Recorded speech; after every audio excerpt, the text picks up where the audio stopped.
Надад хоёр асуулт байна. Нэгдүгээрт 25 оны хүлэгдэж байгаа гүйцэтгэлээр инфляц ер нь хэдэн хувьтай гарна гэж төсөөлж байгаа юм. Тодорхой тоо хэлээч. За хоёрт Монгол банкны зүгээс энэ тэтгэврийн зээлтэй холбоотой одоо янз янзын эргэж хургасан шийдвэрүүдийг нэлээд удаа гаргалаа. Яагаад энэ тэтгэврийн зээлийн бодлого Монгол банкны хувьд ийм тогтворгүй бодлого болж хувирваа? Энэ зээлтэй холбоотой ер нь цаашдаа ямар бодлого барина гэж бодож байгаа юм. Зүгээр хэвлэл мэдээллийн хэрэгслээр би таны өгсөн ярилцлагыг сонссон. Магадгүй хариулт энэ төвшөнд ирэх болов уу гэд би бас урьдчилаад хэлчихэ. Олон улсын төвшөнд таны харьцуулж үзэж байгаа мэргэжлийн эдийн засгийн хувьд, мэргэжлийн банкир хүний хувьд зөвөө дэмжиж байна. Гэхдээ өнөөдөр бид тэтгэврийн зээлээ олон улсын төвшөнд авч үзчихэд ахуй амьдрал амжиргааныхаа төвшнийг яагаад олон улсын төвшөнд авч үзэхгүй? Тийм боломжгүй бол яагаад өнөөдөр Монгол улсын амьдралын чанар, Монгол улсын ард иргэдийн амьдралын чанар өнөөдөр байгаа нөхцөл байдал энэ хөрсөн дээрээ тохирсон уялдаа холбоотой бодлого хэрэгжүүлэхгүй байгаа юм бэ гэдэг дээр тодорхой хариулт өгч.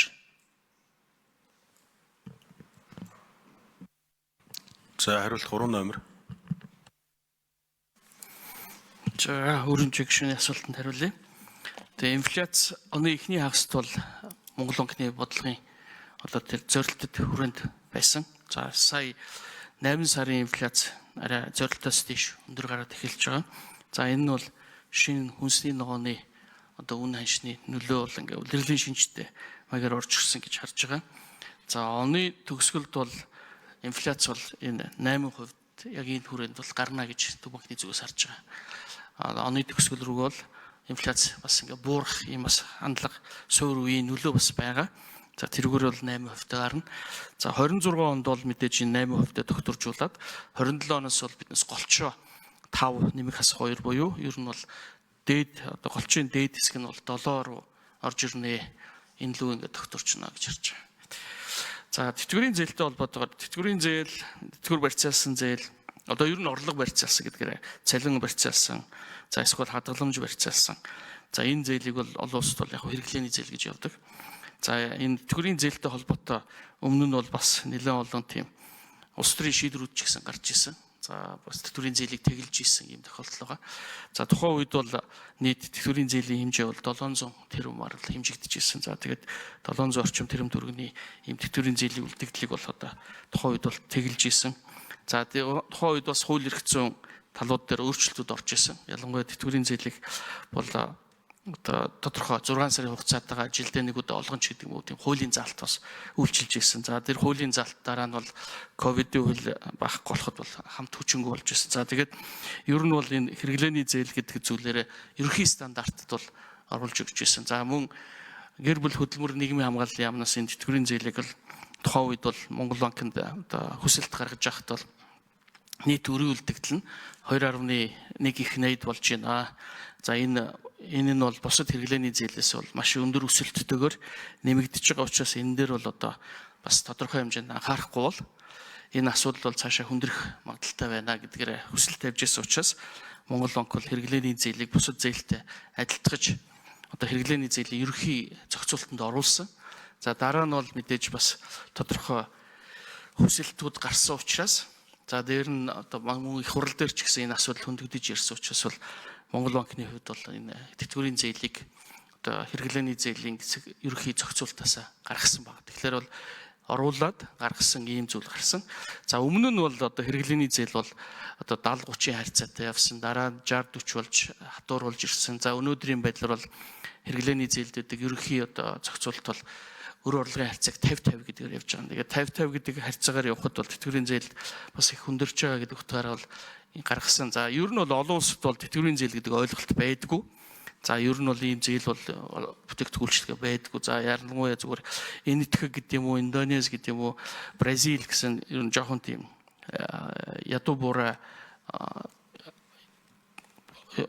тийм ойлголттой улсуудад бол ийм зээл бол бас тодорхой хэмжээнд байдаг гэдгээрээ гардыг байлаа. За бидний судалгаагаар бол ер нь ийм байхгүй учраас ерөнхийдөө тэтгэврийн зээл гэдэг бүтээгдэхүүн Монгол улсад бол хэрвээ байвал банк нь өөрөө өөрийнхөө дотоод бодлогоор зохицуулаад явж болно гэдгээр ингээд гаргасан байна. Тэгэхээр бол яг хэрэглээний зээлийн зохицуултанд оруулсан, гаргасан гэдэг л ийм хоёр л бодлогын шийдвэр гарсан.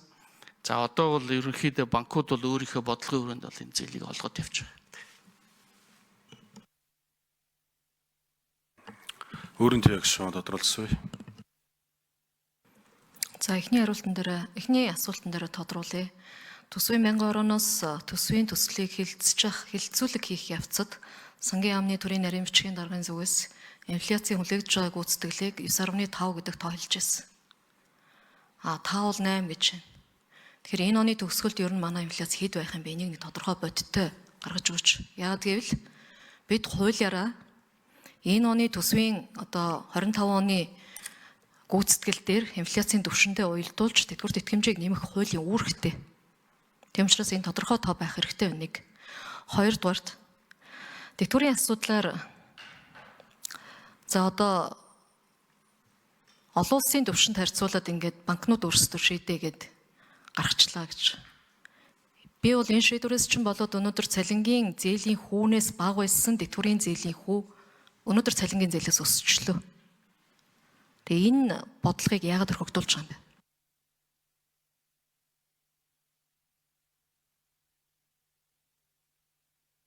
Хариулт 3 номер.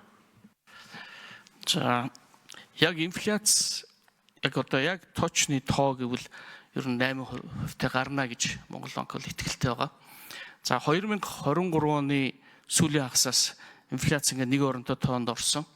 За энэс хойш сүүлийн 2 жилийн хугацаанд инфляц хамгийн нам түвшинд 4.6%, хамгийн өндөр түвшинд 9.6%-тай ингэж явж ирээд дундч нь бол 7.4 байгаа. Сүүлийн 2 жилийн яг дундаж гэж ярих юм бол 7.4. За тэгэхээр бол ер нь бол энэ бол өөрөө Монгол банкны зорилтод хүрээнд байна гэж Монгол банк харж байгаа. Тэгээд оны төгсгөл одоо энэ 10, 11, 12 сард дундч нь бол 8-тай гарахаар ингэж хүлээгдэж байгаа. Эх оны эцэст бол зөвхөн Монгол банкны өнөөдрийн хийж байгаа төсөөл бол 6.9 гэдэг 7 орчим хувьтай байна гэсэн төсөөл байна.